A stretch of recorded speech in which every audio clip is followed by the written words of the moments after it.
Welcome to Tife Files TV. We are back again with the latest gossip nyaya dziri kupisa dziri kutenderera pasocial media. Keti Masomera achinyomba maititi Kamuchacha achiti dzikama uri hure yasiyana naMadam Boss. Madam Boss havasi hure, vane murume one. Kwa iwewe wachinjanisa varume, ziva nazvo nezvokudanana neancestor ako vachireva murume ana maititi zvezviterai munzwa. Uri kutambudzika, gara pasi. Isusu seSnake family ngale family first class hatipemherwi mari yekubhadhara mabills. Gara pasi, hauna mari. Ziya zvekudyiwa mbumbu neancestor vane gungo rine matuzha. Kamuchacha, gara pasi.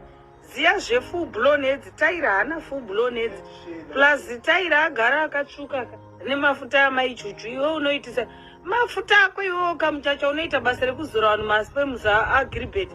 Madhodhi Globe ban from UK, ban from America. Haufa wakasvika kuno bechera maibwanya rine matuzha.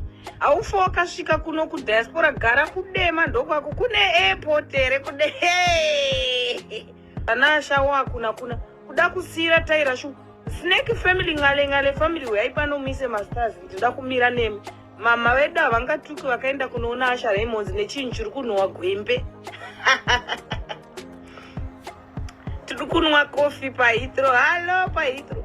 Asi munoziva chiri ndakadhakwa.